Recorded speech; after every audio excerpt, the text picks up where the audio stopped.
Good afternoon. The program is Body, Mind, Spirit, and this is Lex Hickson. And we're going to begin asking questions of Sheikh Musafir Efendi from Istanbul.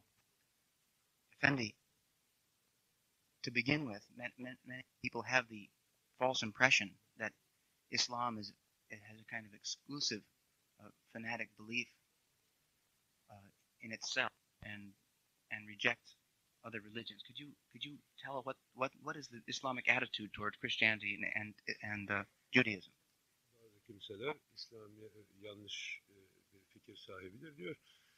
İslamiyet'in diğer dinleri reddettiğini iddia ederler diyor. İslamiyet'in diğer dinlerle münasebeti ve bilhassa Hristiyanlık, Musevilikle münasebeti hakkında bir şeyler söyleyebilir misiniz diyor. Evet.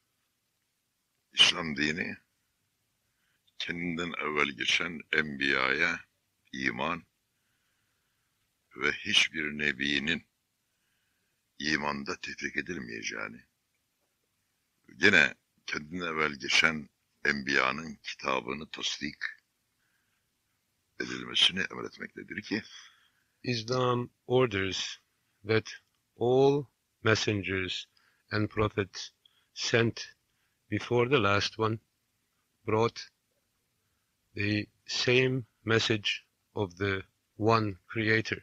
And in fact, to be a faithful in Islam means the acceptance of all these prophets and messengers without considering any differentiation between them. In fact, that if you accepted one and denied the other, that you would not be fully a believer. İmanın İslam'da 6 rüknü vardır. There are 6 conditions to Islam. Âmentü billahi. First of all, to believe in Allah'a Allah. iman. Ben Allah'a iman ettim. Allah'a iman. Ve melaiketi, meleklerine iman. Ve kütübihi, kitaplarına iman. Kitaplar denildiği vakitte 100 suhuf, 4 büyük kitap vardır. First is, I believe in Allah. I believe in God. Second, I believe in the angels of Allah. Third is, I believe in the books of Allah, in the messages of Allah. You see that in this case it is not the book of Allah, but it is plural. That which contains 100 suhuf, that's the 100 shorter pages, which came through revelations from Allah, and the 4 greater books, which is the Psalms of David, the Old Testament, the Bible, and the Holy Quran. Ve Resulihi, Resullere iman. And I believe in the messengers of Allah. You notice again that this is in plural. Yani Hazreti Adem aleyhisselam dahil ve Resulullah Efendimiz dahil olmak şartıyla her ikisinin arasında gelen ve geçen enbiyadan bir tanesini bir Müslüman iman etmezse, onun nübüvvetini inkar ederse mümin olamaz. Between Adam, the first messenger on this planet of Allah, and the Prophet Muhammad sallallahu alaihi wasallam, the last messenger and the final messenger on this prophet, many other messengers did come. And if a Muslim, a faithful, does not believe in any one of these numerous messengers of Allah, he is not fully a Muslim. Ama enbiya arasında birbirlerinden faziletli olanları vardır. Indeed, between these messengers there are certain who are superior to others. Mesela Musa peygamberin teklim olması, yani Tur-u Sina'da Allah ile mülakatı, İsa peygamberin babasız zuhuru ve ruhullah olduğu, Hazreti Nuh aleyhisselamın neciyullah olduğu, İbrahim aleyhisselamın halilullah olduğu ve bu mertebeyle diğer enbiyadan yüce olduğu, Adem aleyhisselamın safiyullah olduğu bu meydandadır. Yani birbirlerinin faziletleri vardır ama imanda cümlesine iman şeraittendir. For instance, starting with Adam, who is called Safiullah, the purity of Allah, going through Abraham, Halilullah, the friend of Allah, going to Moses, the word of Allah, through the word which he has heard directly from Allah on Mount Sinai. And Jesus, who has got the attribute of being Ruhullah, the Spirit of Allah, that these messengers, in relation to their attributes, clearly with their attributes are shown their position.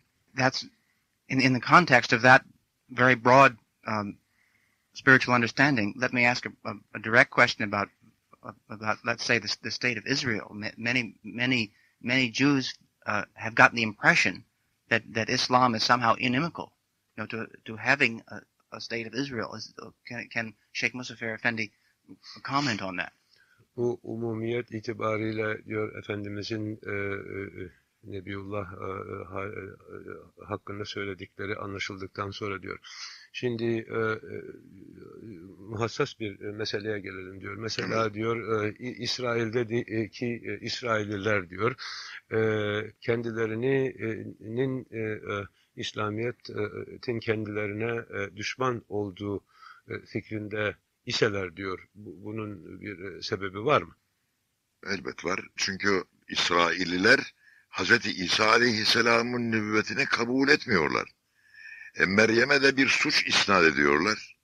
Ve böyle olunca da İsa peygamberin getirmiş olduğu İncil'i de kabul etmiyorlar. Vakit ne oluyor şimdi? Bir tenaküs olmakta. Yani İslam'ın peygamberlere la nüferriku beyne ahadim min rusuli bu ayet-i celliye muhalefet etmekteler. Ayeti tercüme efendim. La nüferriku beyne, onlar arasında hiçbir kimse tefrik olmaz. Hepsi imanımız şeriatinde. Yani o İsa Aleyhisselam inkar ediyor. Peygamber değil diyor. Meryem'e de suç isnat ediyor. Ve İsa Aleyhisselam'ın getirmiş olduğu İncil'i de inkar etmekte. Böyle olunca peygamberler arasında bir peygamberin tekzip ediyorlar. Şimdi bir peygamberi tekzip ediyorlar. Ve aynı zamanda İsa peygamberden sonra gönderilen son peygamber Hazreti Muhammed de kabul etmiyorlar. Perhaps if one looked at that strictly on a theological level, Effendi just recited a short ayat, a short line from the Quran Kerim. He said that there is no difference in between the prophets.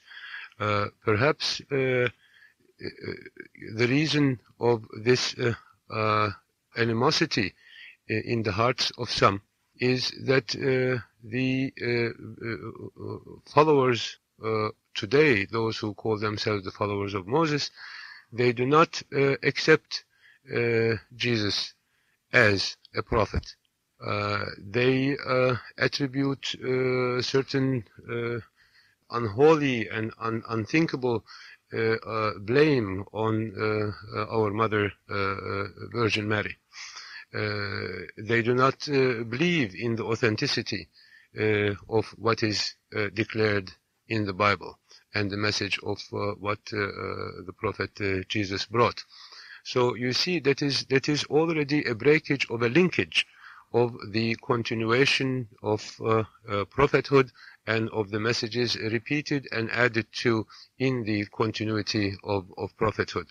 Finally, of course, they do not accept our Prophet Muhammad sallallahu alaihi wasallam as a messenger also. But if true Muslims, as Effendi said, do accept Moses and do accept Jesus, then possibly the burden is on them to accept Israel and attempt to reconcile. Bu böyle olsa dahi diyor.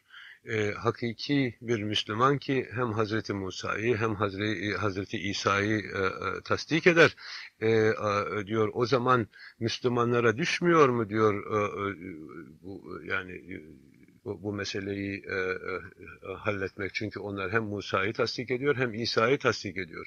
Yani Museviler bu halde olsalar dahi Müslümanlara düşmüyor mu diyor bu mesele. Onlara bir hak veriyoruz biz. Hak veriyoruz Musevilere. Onlara Ehl-i Kitap tanıyoruz Müslümanların nazarında. Indeed, in the sight and in the minds and in the hearts of the Muslim, the followers of Moses are Ehl-i Kitab, the people of the book. Therefore, they are believers. There is no question in our minds that they are believers. Ve Onların bizim şeriatımıza muvafık kestikleri hayvanı yiyoruz. Kızlarını alıyoruz. In fact, indeed, that we accept them as ours because we do marry with them, with their daughters. We eat the animals which they have butchered and they have sacrificed. This just shows you, for instance, the question of food, which is very important both for the followers of Moses and in our religion. But you see that we do eat their food, for instance, is a sign that we feel close to them and with them. Ve onların sinagonlarını bizim İslam topraklarında ibadetlerine müsaade ediyoruz. And their synagogues in the lands of Islam exist and flourish.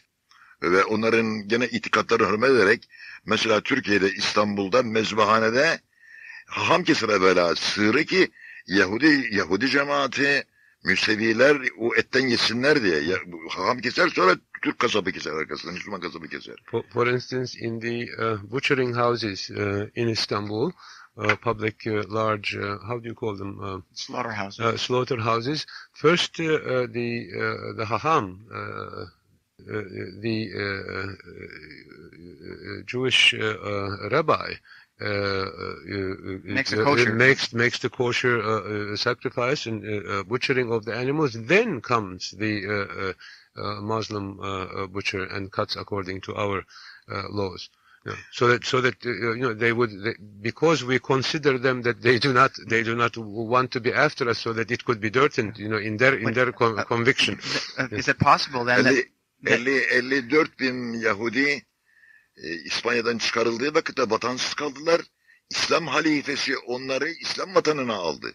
It is a historical fact which I am sure known to many Jews that when the 54,000 Jews were pushed out of Spain and they were not able to find any home, that it was the Caliph of Islam, the Sultan of the Ottomans, accepted them into Turkey. Hazreti Ömer zamanında Kudüs zapt olundu ve Birinci Cihan Harbi'ne 1914 senesine kadar Kudüs Müslümanların, Türklerin elinde, Türk Müslümanların elinde kaldı.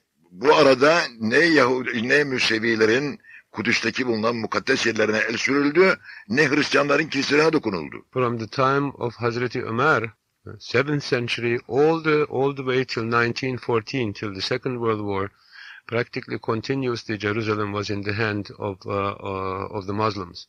And during all that time, neither the Christian churches nor the Jewish temples were touched or harmed, nor were they prevented to make their prayers. Bugün halihazırda İstanbul'da Hristiyanların, Ortodoksların patrikhanesi, patriği bulunmaktadır. Today, the head of the Orthodox Church still is stated in Istanbul, and he is kept there with honor and comfort. But Effendi, given this rich historical tolerance that Islam has, at least ideally speaking, and does it mean that Muslims and Jews and Christians can get along politically today?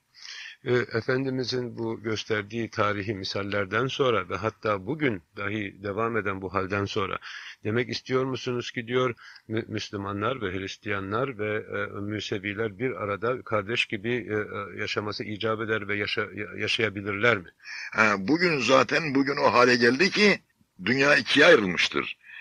Allah'a inananlar ve inanmayanlar. İnananlar bir safta bulunması lazım gelir, inanmayanların da bir safta bulunması lazım gelir. Indeed, the world today has come to a state that there is cannot be any differentiation in any creed, race or religion, except there is two clear division today. That there are believers, there are those who believe in their Creator, in Allah, and there are those who do not. And indeed, therefore, all those who believe should be on one line, together, tied together in their destiny, and the other separation will be facing them. İslam Türklerle bazı Hristiyanlar ve Müseviler arasında bir itilaf çıktıysa, nahoş hadiseler olduysa, bu ekaliyetlerin yani Hristiyanların ve Yahudiler, Müsevilerin yaptığı bir kabahattır. Siyasete karışmasalardı, kuzu kuzu kardeş kardeş oturacaklardı. Çünkü bütün ticaret onların elindeydi, her şey onların elindeydi. Fakat onlar siyasete karıştılar. Dışarıyla irtibat temin edince, hükümet bunlara karşı, Müslüman hükümeti bunlara karşı, Müslümanlar bunlara karşı bir cephe, yani bir kendilerini müdafaa etmek durumuna düştüler. Sebep illeti budur. Yoksa kardeş kardeş geçiniyorlardı. Ve hala öyle geçiniyoruz yani İstanbul'da bugün. Evet. Historically, some people may be bothered with the actual knowledge that there has been some disturbances, specifically in Turkey during the Ottoman Empire, between the Christian and Jewish minorities and the Muslim majority. But the reason of this is unfortunately that these minorities, for some reason or another, and perhaps with exterior instigation, have mixed Allah have mixed religion with politics, and religion cannot be mixed with politics, and that's when this happened, the turbulence started. Otherwise, today there are still many non-Muslims in Turkey who have good lives and who have got good opportunities, and they live happy, wealthy, prosperous lives. The people who hear Muslims speak of Allah, for instance, maybe they feel that that's a different divinity than Jehovah, than Elohim or God. I mean, is it really precisely exactly the same being that's being referred to? I mean, let's be positive about that to begin with. We talk so that they hear. I believe you know the answer of this question very well. Burada bir şeye dokunmak istiyorum. Mühim icap ediyor söylemek için. İsteyenler açıp Sure-i Rum'a Kur'an'da bakabilirler. Ben az evvel bir şey söyledim. Bugün şunu dedim, Müslümanlara düşen vazife Ehl-i Kitap olanlar bir safa çekilmelidir dedim. Bunu da ben indiye olarak söylemedim. Kur'an-ı Kerim'de Sure-i Rum vardır. Bu Sure-i Rum bize bunu göstermektedir. Peygamberimiz zamanında Ehl-i Kitap olan yani Bizans ile İran harp etmişlerdi. İranlılar ateşperestti. Bizanslılar da Ehl-i Kitab idi. İncil'e ve Hazreti İsa'yı tanıyorlardı. Müslümanlar İsevilerin muzaffer olmalarını tarafına tutuyorlardı. Ve Cenab-ı Peygamber de ilk muharebede putperestler harbi kazandılar. Müşrikler, yani Arap putperestleri memnun oldular. Sonra hatta bahse girdiler. Müslüman Araplarla putperest Araplar. Evet. Yani Cenab-ı Peygamber'e söyleyince Hazreti Ebu Bekir Sıddık Peygamberimiz dedi ki müddeti uzat ve bahsi çoğalt dedi. 10 seneye kadar Ehl-i Kitap galebe çalacaktır. Biz Ehl-i Kitap tarafını, Peygamber de Ehl-i Kitap tarafını tutuyordu, yani İsevileri tutuyordu. Acaba izah edebildim mi İncil'i? Before I answered that delicate question of yours, I would like to say some more about what we were talking about. Those of you who are more interested in the question of the possibility of life, brotherly life between the people of the book, specifically the followers of Moses and the followers of Jesus and the Muslims, should look at the Surah Rum, the Romans in the Quran Karim. And Efendi also gave this historical fact at the time of the life of the Prophet Muhammad sallallahu alaihi wasallam, that is the time when Byzance was Christian, therefore Byzantine, and therefore Ehl-i Kitab, the followers of the book, Christian, while at that time Iranians were fire worshippers, thus not considered as Ehl-i Kitab, and there were wars between Iran and Byzance and Byzantium, or the Christian Christian Empire. And the Prophet and his followers, in short, early Muslims, held the side of the Christians against the pagan Iranians. In fact, in the city of Medina, and the Muslims started betting with the pagans who was going to win. the Muslims were supporting the Christians, and the non-Muslims were supporting the pagan Iran. And when Hazreti Abu Bakr came to the Prophet and told of that situation, the Prophet said, let them increase the bet, because in 10 years the pagans are going to be overrun by the believers. It shows this early incident. We follow the example of our Prophet.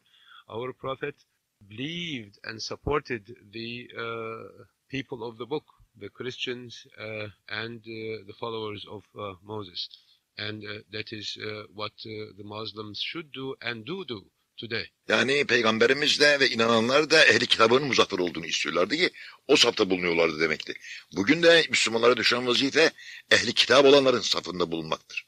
Thus, today also what falls upon the Muslims is that they should be on the side of the believers, whether they are Muslims or Christians or Jews, and make a line of defense against the non-believers, because the world now is divided in two principal parts, those who believe and those who do not believe. Şimdi Bugün İsrail'de olan hadisatta İsrail geldi, oradaki bulunan Arapların yerlerini satın aldı falan, onları çıkardı yerinden. Oradaki bulunan Müslümanlara bir hakkı hayat tanımaları lazım gelir. Çünkü biz bugüne kadar onlara hakkı hayat tanıdık. Onlar da onlara hakkı hayat tanımız lazım gelir. Now, a strictly political, perhaps, answer to that question is that when the Jewish state was established in Israel, that they have bought the land from the Arabs and taken the land from the Arabs, and which took off the Arabs from the land which they have been living there for a long time. Now, this seems to be contrary to what we think and what they should think, because all these centuries, as far as we are concerned in the relationship between Islam and the follower of Moses, that we have let them live. Now they should return the same situation, and they should let the Muslims live. To bring up that question again, but in another light, I've heard the Sheikh Musafir say that someone who loves humanity loves Allah. I mean, there's an intimate connection there, and so perhaps some people who are listening are being maybe they're committed. Suppose they're committed to humanity. Suppose they're committed to humane values, and yet at this time they don't feel it in their heart to be able to believe in an Allah as it comes in the tradition, and as we said before, it is the same being, whether it's called Elohim, Allah, God. So I'm concerned about the people listening who feel that they may be pushed into the camp of the non-believers when they're actually great believers in humanity and great believers in love and sacrifice. Dedi ki Efendimiz'i ben duydum dedi, diyor ki insanı seven Allah'ı sever dedi, evet. Bizim Efendimiz dedi. Evet. Şimdi bazı insanlar Allahu Teala'nın ismi başka kabilelerde, başka lisanlarda, başka olduğu için bir yanlış fikirle Allah'ın mesela Gad'dan yahut da God'dan yahut da Azim'den ayrı olduğu zannına kapılarak birbirlerine ayrılıyorlar. Hatta bu sadece Allahu Teala'nın bazı lisanlardaki isimlerinden hariç olarak insanı seven bazı kimselerin de mümin olmaları ihtimali var ve onlar biz Allah'a inanmıyoruz diye kendilerini ayırmasınlar diyor. Efendimizin bu bapta fikirleri nedir? Evet, insanı seven Allah'ı sever. Indeed, who loves man loves Allah. Ama insan dediğimiz vakitte zahirde insan, batında hayvan değil. But when we talk about men, we are not talking about those who appear as human beings on the exterior, but interiorly they are animals. Çünkü insan olduğu vakitte meleklerden eftal, fakat insanlığını bozduğu vakitte hayvanlardan daha edna ve eşna olur. When man is inside and outside man, a real man, then this creation is better than God's angels. But when men appear as men and inside he's an animal, in that case he becomes worse than the animals. Çünkü hayvanda da görmek var, hayvanda da can var, hayvanda da kan var, hayvanda da şehvari hissiyat var, hayvanda da yemek, içmek ve eşiyle sevişmek hastaları bulunmaktadır. Eğer bunlar insanlık sayılırsa hayvandan hiç fark kalmaz. İnsanlığın bir mertebesi vardır ki haktan sonra en yüce varlık, mahlukat içerisinde ekmeli mahluk insandır. Ve semavat, art, cennet, cehennem hepsi insan için halk olmuştur. Elbette insanı seven Allah'ı sever. Biologically, man is not really very different from an animal. They have eyes like animals, mouths like animals, digestive system like animals. In fact, some animals, they even communicate and talk like we do in this radio program. But what differentiates men is a level which is inconceivable in animals. İnsan denildiği vakitte Allah'ın aleti olan insandan bahsederiz. When we talk about men, we talk the man who is the tool of his creator, who is the extension of his creator. Çünkü öyle insan vardır ki onun sözü hakla beraber, gözü hakla beraber, özü hakla beraberdir. İnsan budur. Man has to have his eyes with truth, his heart with truth, and his hand with truth. In short, an extension of his creator, a tool of his creator to act with his will. Ama böyle olsa da kemale insan erişmese bile gene insanlar birbirlerinin hak ve hukuklarına ve hukuklarına riayet etmesi şeraittendir. But even if one has not reached that state, even if one is just in appearance a human being, at least like animals do, they have to be just to each other, and they have to know what is theirs and what is others, and they have to show respect to each other, and they have to let others eat. Zaten hak ve hukuka riayet edildiği vakitte iki tarafın muhabbeti birbirini zaten kaynıyor zaten. Zaten sevgiye doğru insanı itmekte. Indeed, when such a justice is established, that is to say, when one knows what is one's due and what is the due of the other, and give to whom what it is due, then from this kind of relationship, which is a relationship of justice, then love will appear from this kind of relationship, and good relation between people will appear through that. Effendi, the painful question, which is I'm sure on all of our minds when you speak this way, is that a man such as the Ayetullah Humeyni of Iran, who has the appearance of a believer, seems to be acting in contradiction with some of these high principles. Now, forgive me for asking a painful question.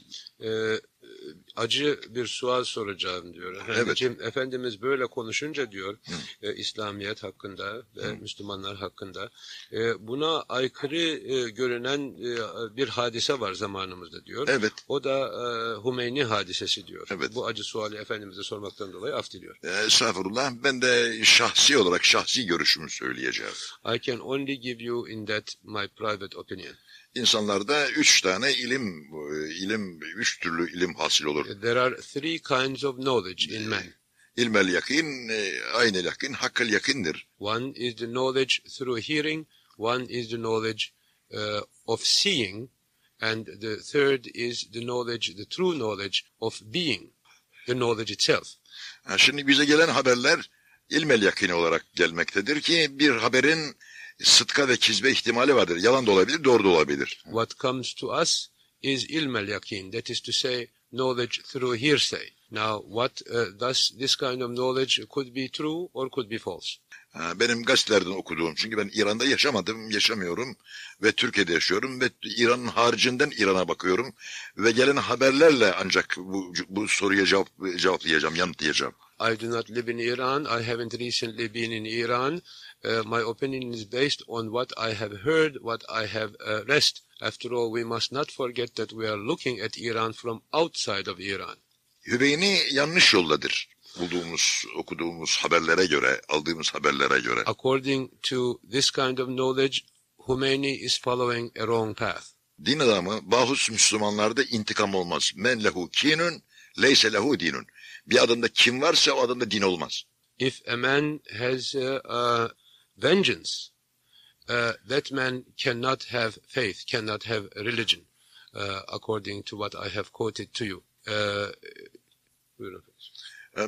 Mesela Amerikalıları orada sefarette hapsettiler. Buradaki bu halk harbe karışmamış, ihtilale dahil olmamış. Ne suçu var ki bunları bu şekilde hürriyetlerini tahdit edip onların sevgililerinin gözyaşını döktürdüler? For instance, this incident of innocent workers in an embassy. These men are not war prisoners. These men have not been a part of the revolution. What is the meaning of imprisoning these men and making pain for the beloved of these men, their families and their wives and their sisters? Ve bütün cihanda vicdan sahibi olan zevat bu hadiseye üzüldü. Çünkü İslam'da böyle bir şey yok. Yapılan hareket yok.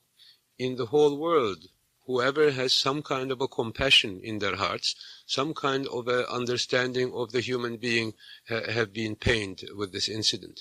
Because there is no such thing in Islam. Kalplerinde İslam muhabbeti uyanan zevat bile bundan ürktü, tiskindi.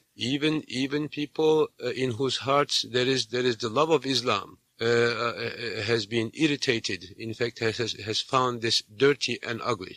Hatta benim bir bildiğim vardı. Kendisi Hristiyandı fakat Müslümanları çok seviyor. Akşam sabah bizle beraber oturup kalkardı. Annesi bizden oturduğuna razı olmuyormuş herhalde ki kendisine mektup yazıyor ve diyor ki oğlum bak sen Müslümanları seviyordun. İşte Müslümanlar bunlardır. Budur Müslümanlık. I know a specific case of a very close friend of mine who is a Christian, a very intelligent and educated man who has been with us for many years and very, very close to me. He has received a letter from his parents from abroad telling him, my son, you have been in contact and in close relationship and friendship with these Muslims, but do you see now who they are? Yani bu hadise bir takım insanların ehvalini bize tercüman oldu, haber verdi durumunu. One thing though to look in that it has been informative for us. It has been informative in the sense of the state of many people around the world. İslam'da harbe girmeyen, kenara çekilen, Allah'a kendi nefislerini satan rahiplere ilişilmez. For instance, in Islam, yani o milletle harp olduğu vakitte, hangi milletse yani. In Islam, people who are not included in the battlefield, that who are out of the battlefield in their homes and who are with their own business are not touched. Harp ettiği milletin ağaçları kesilmez, ekinleri yakılmaz. Even the trees and the plants and the fields of wheat of the countries with which you are at war are not touched and harmed. Çoluğa çocuğa ilişilmez. You do not touch women and children and old people. Hastalara, ihtiyarlara, kadınlara dokunulmaz. You don't touch the old people and the sick and the people who are in weak conditions. Eğer o yani Humeyni Ayetullah ise memleketindeki bulunan vatanına ihanet eden Şah'ı tahtından dur etmekle zaten Şah'tan intikamı aldı. Şah en kötü bir zamanda yaşamakta şimdi. Ondan da hayatında azaba giriftar oldu Şah. Shah is having his punishment of his deeds on this world already. He has taken his revenge by throwing the Shah out of his throne, and what he is suffering today is clear in everybody's eyes. He is suffering hell on earth. Amerika'ya Şah sığınmış. But this Shah was able to get out of the country after the revolution and took refuge in America. Amerikan devletinin bir otoritesi vardır, bir şerefi vardır, bir hasiyeti vardır. Kendine sığınan bir kimse geri teslim edilmez. The American government, the American nation has an honor. It's got a position. It's got an authority. How could such an authority, such a government return somebody, whoever it is, who has taken refuge? İran'da yaşayan İran Müslümanlarından dahi Şah'a belki muhabbetli insanlar olabilir. Fakat bunları ona muhabbet ediyor, onlara eziyet ve cefa da edilmez. Indeed, it is not even appropriate that in Iran today, for some reason or another, there may be some people who do still like the Shah. And because they have seen some benefit or some good from him. But those people should not be touched either. Hümeyni'ye düşen vazife benim şahsi görüşüm, kanaatim yani. These are my private opinions. Nasıl ki Cenab-ı Peygamber sallallahu aleyhi ve sellem Mekke-i Mükerreme'den çıkarıldı. Peygambere iman edenlere küffar Kureyş tarafından eziyet ve cefalar yapıldı. Onları yerlerinden, yurtlarından muhacir ettirildi. Sonra Cenab-ı Peygamber'e Allah kuvvet verdi, nusret verdi ve Mekke-i Mükerreme'yi fethetti. Mekke'ye geldiği gün Cenab-ı Peygamber ehli Mekke'ye şöyle hitapta bulundu. Dedi ki, ey ehli Mekke, siz bana iman edenlere bu hakareti gördünüz. Beni evimden, yerimden, yurdumdan ettiniz. Sevgili amcamı parçaladınız ve ciğerini yediniz. Benden intikam almak üzere. Şimdi benden ne bekliyorsunuz? Size ben ne yapayım şimdi? What falls as a duty on Humeyni is to follow the path and the example of the Prophet sallallahu aleyhi ve sellem, who was tortured, thrown out of his city of Mecca, and his followers were killed, chased away, and were put to all sorts of tortures. And when finally, with the strength which Allah has bestowed upon His Prophet, he conquered Mecca back, he gathered all these enemies and told to them, you have caused me pain, you have thrown me and my people out of our homes, you have killed us and tortured us, you have torn my beloved uncle into pieces and eaten his liver. What punishment do you expect from me? Mekkeliler dediler ki biz hata ettik, biz Yusuf'un kardeşleriyiz. The people of Mecca said, we made a mistake. We are the brothers of Joseph. O vakit Peygamber dedi ki size af ilan ediyorum, size affettim hepinizi. On that the Prophet said that I forgive you all. Kılıçla fetholunmayan kalpler af ile fetholundu ve cümlesi Cenab-ı Peygamber'e bağlanıp İslam'a dahil oldular. İzâ câe nasrullâhi vel feth ve râeyten nâse yedhulûne fî dînillâhi efvâc ayet kerimesi buna işaret eder. The hearts, the beings who weren't conquered by strong sword, were thus conquered by the word of forgiveness. Şimdi Hümeyni'ye düşen vaziyet madem ki naibi nebiydi, ayetullah idi, affı bile muamele etmesi lazım gibi. Şahı çıkardı, yerinden dur etti, şahı en büyük azaba, en büyük mahkumiyetine ona mahkumiyeti tattırdı. Ve tarih şahı mahkum etti. Onun acısı ona kafi gelecek. Hasta bir adamı tekrardan bana vereceksin diye iki devlet arasındaki mücadeleyi, münakaşayı, bu Amerikan devleti de ehli kitaptır ve ehli kitap olan zevatın itikat ve imanına hürmet etmektedir. Böyle bir devlete karşı bu şekilde muamelesi doğru olmaz. Osmanlı Devleti'nde de bu olmuştur. Timurlengin tarafından Bayezid Han'a sığınan, Timurlengin'den cefa gören bazı beyler Sultan Bayezid'e sığınmışlardı. Timurlenk ultimatum verdi. Dedi bu adamları bana teslim edeceksin. Bayezid teslim etmedi. Ve büyük harp oldu.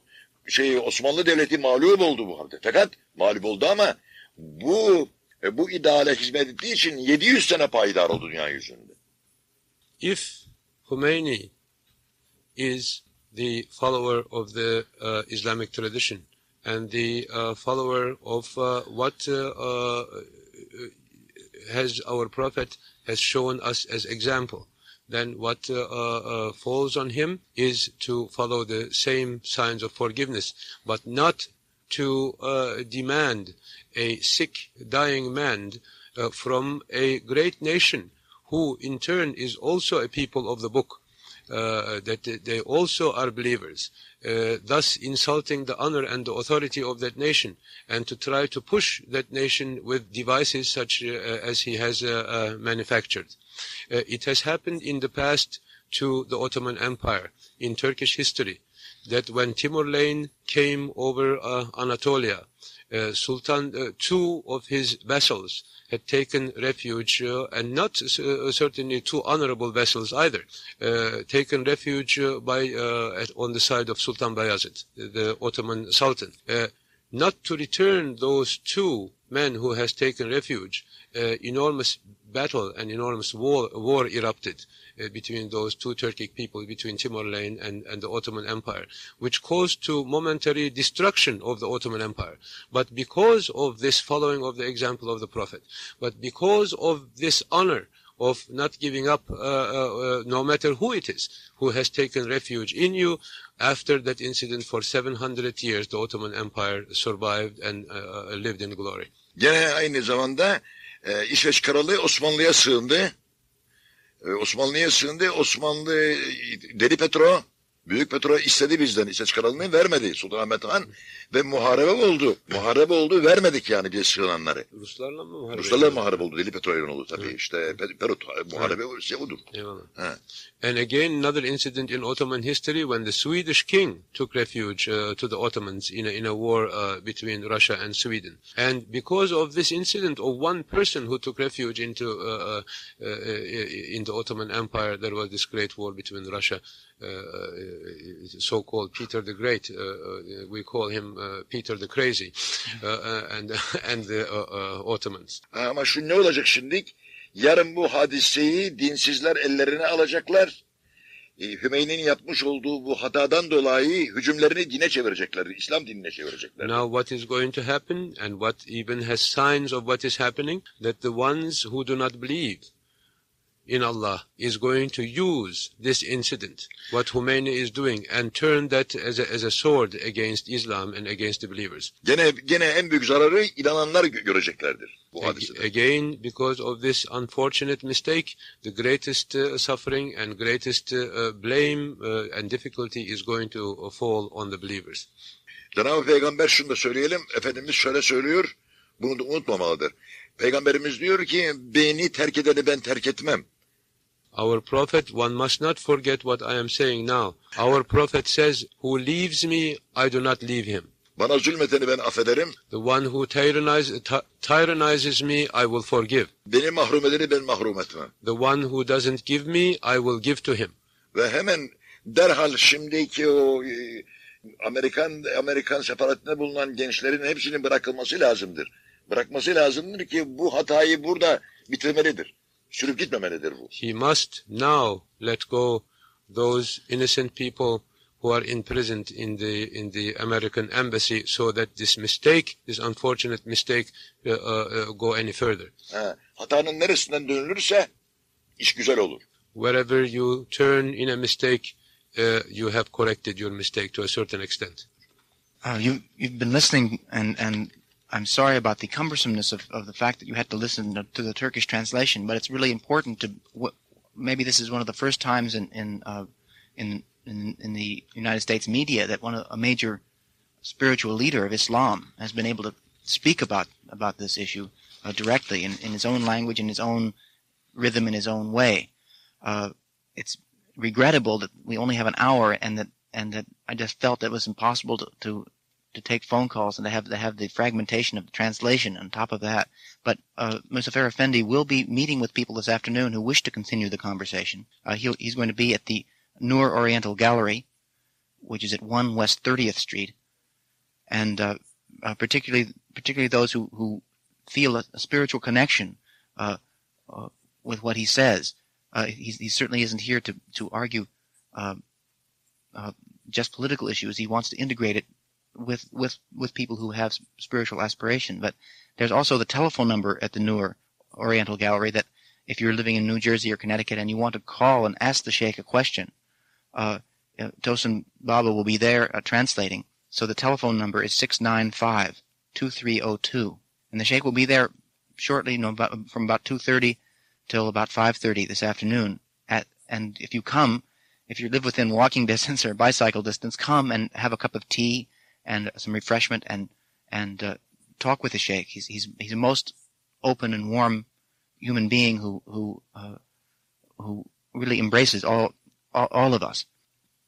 Again tonight, if you've heard the intelligence and the commitment of the Sheikh in words, but if you want to experience this on the level of spiritual energies, this evening at Cooper Union, which is down on Cooper Square around 8th Street in Manhattan, there will be the zikr, the traditional ceremony of the zikr, the sound of which you hear in the background, in which the dervishes really allow us to have an experience of the presence of Allah, and open up a direct experience for people who listen and participate inwardly with this ceremony.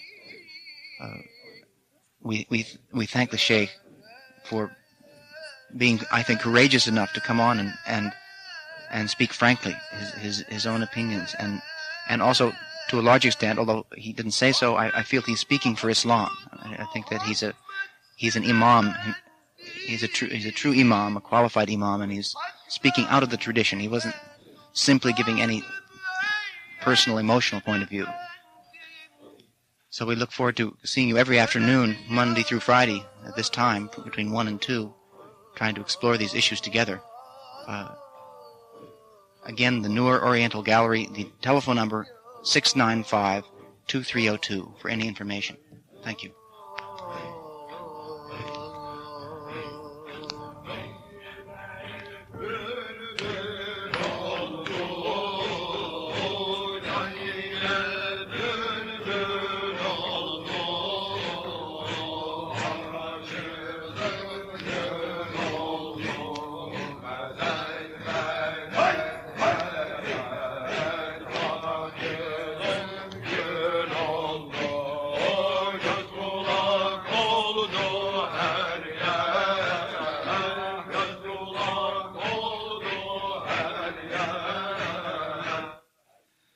This evening at the Zikr at Cooper Union, please be there by 7 o'clock. There's limited seating.